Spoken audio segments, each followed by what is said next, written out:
Pecatur asal Yunani, Nicholas Theodorou, keluar sebagai juara dalam kategori rapid di turnamen London Chess tahun 2025. Kemenangannya atas Abdusattorov memastikan Nicholas Theodorou memenangkan turnamen ini. Permainan pada awalnya dimulai dengan E4, lalu Theodorou memilih bertahan dengan pertahanan Sisilia. Setelah kuda F3, kuda C6, D4, pion makan pion, kuda makan pion, lalu pion serang kuda. Kuda mundur E2, kuda F6, kemudian kuda BC3, lalu gajah C5. Setelah itu, Abdusattorov tempatkan kudanya di petak D3, bersiap untuk menyembangkan gajah petak terang. Merespon hal ini, Nicholas Theodorou mendorong pion D6. Gajah terang siap keluar, lanjut kuda serang gajah. Gajah serang raja, tempo skak, maka pion serang gajah. Setelah gajah mundur A5, B4, maka gajah mundur C7. Selanjutnya, gajah E2, Abdusattorov bersiap untuk rokade. Di posisi ini, Nicholas Theodorou terlebih dahulu amankan rajanya, lalu disusul oleh Abdusattorov. Selanjutnya, gajah E6. Pada langkah ke-13, Abdusattorov keluarkan gajah E3, lalu Nicholas Theodorou dorong pion A6. Direspon dengan A3, lanjut B5, kuda mundur B2, dan dorongan pion D5. Dobrakan pada petak senter, cepat atau lambat harus dimainkan. Di posisi ini, Notirbek Abdusattorov memilih tempatkan kuda di petak D3, bersiap masuk ke petak C5. Lalu Theodorou mendorong pion D4. Setelah pion makan pion, kuda makan pion, lanjut kuda C5 serang gajah. Theodorou merespon hal ini dengan gajah B6, dan selanjutnya Abdusattorov menukar gajah dengan kuda. Menteri makan gajah, tantangan pertukaran, namun direspon dengan kuda makan gajah. Ancaman pada menteri. Maka pion harus makan kuda, dan hal ini membuat pion-pion hitam bersusun pada lajur E. Pada langkah selanjutnya, Abdusattorov menempatkan menterinya di petak B3 untuk serang pion, tapi menteri mundur jaga pion, lalu benteng serang menteri. Untung saja ada gajah D4. Semuanya masih aman dan terkendali. Di posisi ini, Abdusattorov menyerang gajah. Tentu saja, gajah tidak bisa mundur, karena menteri akan jatuh. Maka, Nicholas Theodorou menempatkan bentengnya di petak D8, dan kemudian kuda makan gajah. Pion makan kuda, lanjut pion serang kuda. Di posisi ini, Nicholas Theodorou menantang pertukaran menteri dan diterima. Menteri makan menteri, kuda makan menteri. Sampai pada posisi ini, Nicholas Theodorou memiliki sebuah pion beracun. Apabila benteng makan pion, maka hitam unggul karena kuda C3.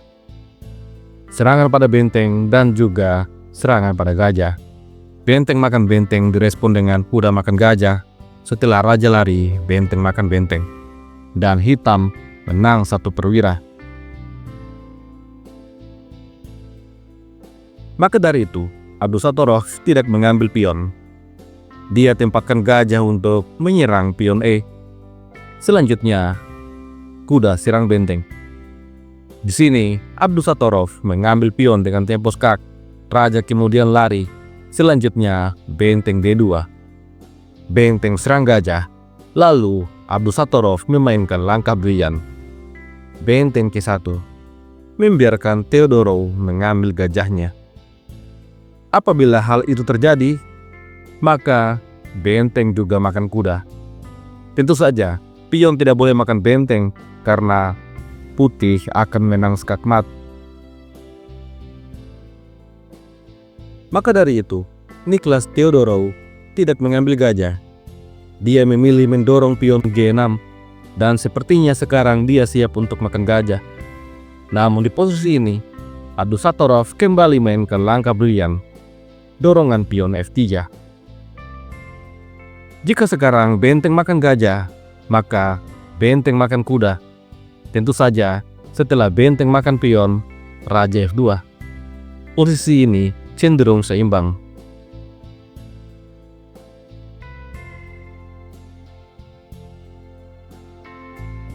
Niklas Theodorou tidak terburu-buru untuk makan gajah. Terlebih dahulu, dia tempatkan benteng di petak B8, dan sekarang benteng sudah aman untuk makan gajah. Maka dari itu, gajah langsung menghindar ke petak B7. Setelah benteng makan pion, ancaman forking, raja ke petak F1, lalu benteng serang gajah. Gajah C6, kemudian benteng kembali menyerang gajah. Sampai pada posisi ini, menurut analisa engine, keduanya seimbang. Langkah terbaik untuk putih adalah gajah ke petak B7. Namun demikian, di posisi inilah Nodirbek Abdusatorov membuat blunder. Dia mendorong pion ke petak F4 dengan niat untuk menyerang benteng. Tapi tentu saja, Niklas Theodorou punya balasan, benteng F5. Sekarang pion dan gajah terancam. Maka gajah mundur F3. Lalu Niklas Theodorou berhasil mendapatkan satu pion tanpa kompensasi apapun. Abdusatorov kalah satu pion. Permainan kemudian berlanjut dengan benteng E1, Raja G7, benteng skak, benteng menutup skak. Setelah benteng mundur ke petak E8, lalu benteng A7, dan benteng serang kuda, ancaman kombinasi. Merespon hal ini, Niklas Theodorou tempatkan kuda di petak D5. Dan di posisi ini gajah makan kuda adalah langkah terbaik. Tapi Abdusatorov memilih benteng ke petak E8. Selanjutnya kuda mundur B6, lalu benteng menyerang pion, direspon dengan D3. Setelah benteng mundur D1, kuda C4, maka pion A4, tapi kuda B2. Abdusatorov kemudian melarikan bentengnya sambil serang kuda, tapi kuda makan pion. Raja F2, kuda B6, lalu benteng mundur D1. Setelah itu kuda C4, benteng A1, benteng F7, dan Raja G3. Sampai pada posisi ini, permainan selesai karena Nodirbek Abdusatorov kehabisan waktu. Dan analisa engine pun menunjukkan bahwa posisi ini putih sangat tertekan. Hitam begitu unggul.